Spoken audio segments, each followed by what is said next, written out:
Hi students, today we are going to discuss about production of induced EMF by changing the area of the coil. Consider a conducting rod of length L moving with a velocity V towards left on the rectangular fixed metallic framework. So it is moving like this. So we have taken the conducting rod, it is moving on the rectangular metallic framework towards the left side. So what is the length of this rod? L. So at the origin it is placed at the points AB. At the time dt is moved towards the left side and reaches the new points CD. So now new position is CD. Here I have represented the new position of the conducting rod. It is CD. The rod is moved from AB to CD. So there is a change in area. The whole arrangement is placed in a uniform magnetic field whose magnetic lines are perpendicularly directed into the plane of the board.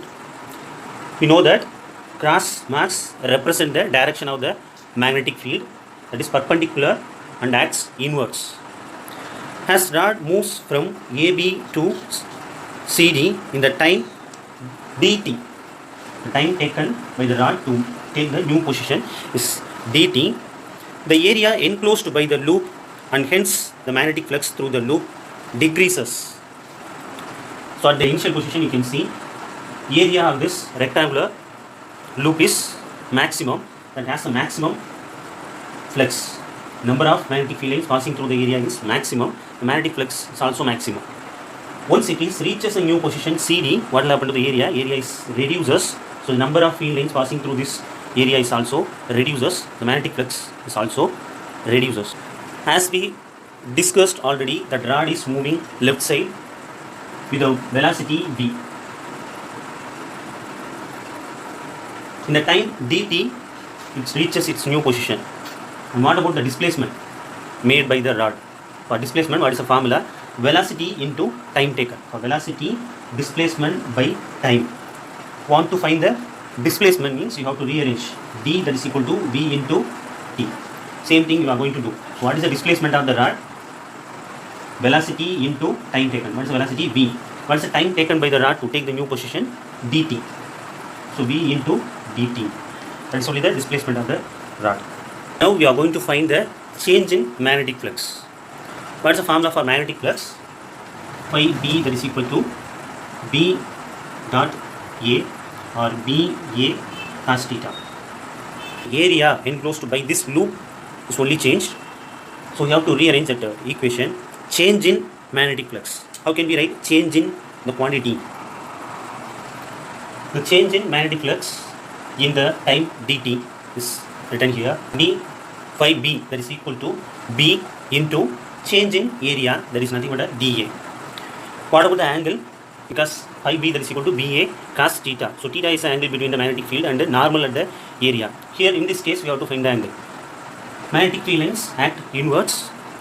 Let us take the normal also acts inwards, because normal is a perpendicular line to the area, plane of the area. So here plane of the area is there.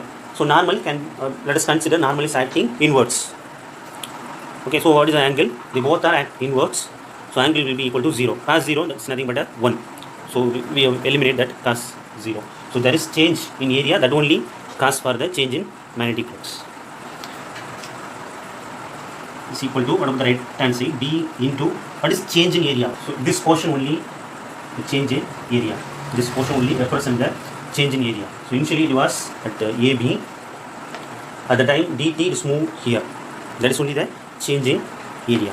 So that's why they are given area of the ABCD, loop ABCD. What is the shape of that area ABCD?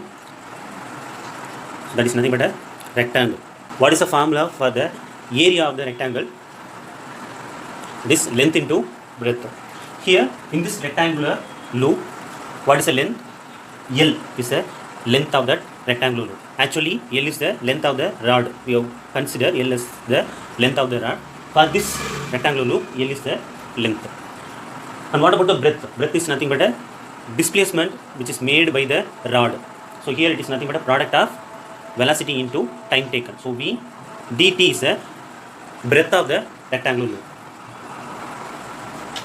Here we can write the area of that loop ABCD. It's nothing but a product of length into breadth, L into V dt. We can rearrange the equation. Dt can be taken this side. So taken to left hand side. So d phi b divided by dt, that is equal to, what is the remaining thing?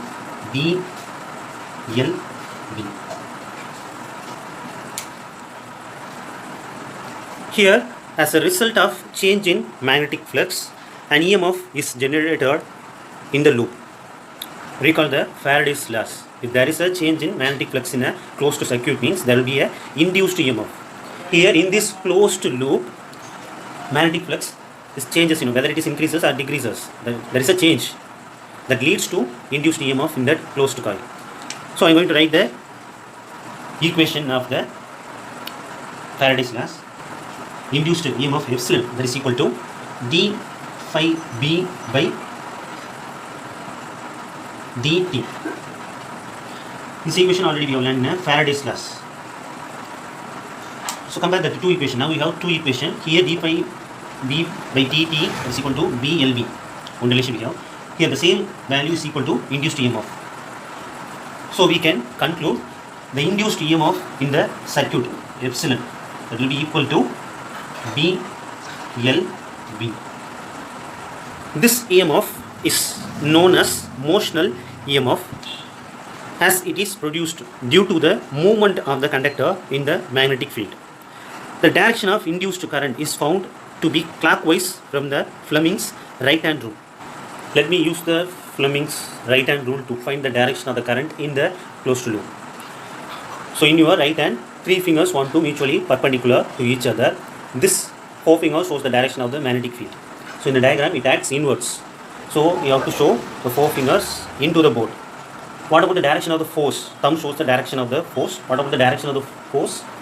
It acts left side. That's why rod is moving left side. So thumb shows the left side direction. And what about the middle finger? Middle finger shows the direction of the current. Shows downward direction. That is only the direction of the current, induced current. Here in this rod, it acts downwards. Like this, it acts. Downward direction is nothing but the clockwise direction. So loop is complete means it acts in this direction. That's why they are given it acts in a clockwise direction. If R is the resistance of the loop, capital R is the resistance of the loop, then the induced current is given by, recall the Ohm's law, I, that is equal to EMF by R, resistance, which is similar to I, that is equal to V by R. Here what is the value of the EMF? Epsilon, that is equal to BLV. So it also equal to motional EMF BLV by R. It is only the expression for the current induced in this circuit. We are going to prove the energy conservation in this circuit. In the third chapter, we have discussed if the current carrying conductor is placed in the magnetic field, it will experience a force. What is the expression for that force? FB, that is equal to BIL. So refer that topic, force acting on the current carrying conductor in the uniform magnetic field, which is in chapter 3. Then only you can understand this concept. Here, the movable rod AB is moving in the rectangular framework, which is kept in a magnetic field. Because of this motion, there is a change in magnetic flux that will induce the induced EMF in this circuit that provides the current I. Current I passes through this closed rectangular loop in a clockwise direction. That same current is passes through this rod also, movable rod, for example AB. Let us take AB. Okay, that is moving through the, flowing through the rod also. That rod is moving in a magnetic field. So the rod will experience the force which is provided by this magnetic field. So what is the magnetic force? FB, that is equal to product of the current element and magnetic field. So since cross product is used, ILD, magnitude you have right, sin theta. The theta is the angle between the current element and the magnetic field. Here current acts downwards. In this rod, it acts downwards. What about the direction of the magnetic field? It acts inwards. So they both are perpendicular to each other. Current acts downwards, magnetic field acts into this, like this. So they both are perpendicular to each other. So 90, theta is nothing but a 90. Sin 90 is nothing but a 1. So what is the remaining expression? FB, that is equal to ILB. And the third chapter, they given, BIL. Since it is a product, you can change, no problem. So it is only the magnitude of the force given by this magnetic field on the current carrying conductor. Now we have to find the direction of that force. To find the direction of the force, we have to use the Fleming's left hand rule. So the three fingers, as usually, they have to be mutually perpendicular to each other. Forefinger want to show the direction of the magnetic field. We know that it acts inwards. So the forefinger want to show the board acts inwards into the board. Current acts downwards. So in a rod, it acts downwards. So the current shows downward direction. What about the thumb? Thumb shows the direction of the force. It acts right side. So force acting on the moving rod is acts right side. Clearly you have to understand, initially that rod was moved towards the left side by the applied force.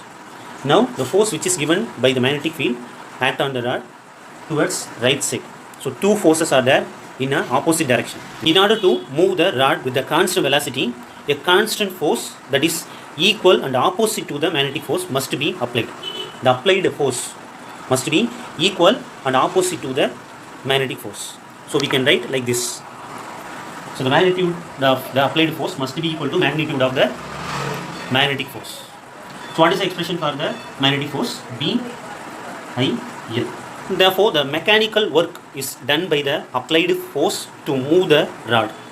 That is the rate of doing work, or simply says power, is P, that is equal to applied force into velocity.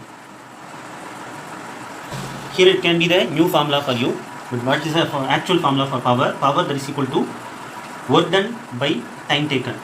For work done, what is the formula? Force into displacement. So instead of W, I have written F into S divided by T. Here displacement by time, that is nothing but a velocity. So for power, another one formula is also there. P, that is equal to force into velocity. So that expression only they written here.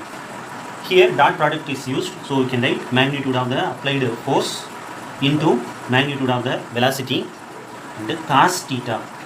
Here what is theta? Theta is the angle between the force, applied force, and the velocity. So what will be the angle? Applied force is at left side. Rod is also moving in the same direction. So you are applying the force in this direction. In the same direction only the pen is going to move. So both are in the same direction. So what will be the theta value? That is equal to 0. Cos 0 is nothing but a 1. So the power value, that is equal to product of the applied force and velocity. What is the value of the applied force? Here we have written applied force, that is equal to magnitude of the magnetic force. Finally that is equal to BIL. Finally that is equal to BIL. So power, that is equal to, instead of applied force, I am going to write BIL into V. What is the expression for the induced current I? So already I have written there I, that is equal to BLB by R. So instead of this I am going to substitute this value. So B I value, once again BLB by R. Here LB is there. So B into B, B square, L into L, B into V. So we can write that as a power, that is equal to B square, L square, B square by R. Let us take that expression as a equation 1. When the induced current flows in the loop, Joule's heating takes place. So we have learned about the Joule's law of heating. When the current passes through the conductor will be heated due to the current. That is only known as heating effect of electric current. So the rate at which thermal energy is dissipated in the loop, or power dissipated. So what is the formula? T, that is equal to I square R. This one we have learned in a second chapter. So what is the value of I in this loop? T, that is equal, can take that square inside. So can be written as B square, L square, B square. by r square is also there. So r that square can be cancelled. So what is the remaining thing? P that's equal. Let us take that equation as 2. You can compare these two equations. They both are exactly same. This shows the mechanical energy needed to move the rod is converted into electrical energy, which then appears as a thermal energy in the loop. So here energy is converted from one form to another form. That is only the statement of conservation of energy. So here we have proved the law of conservation of energy.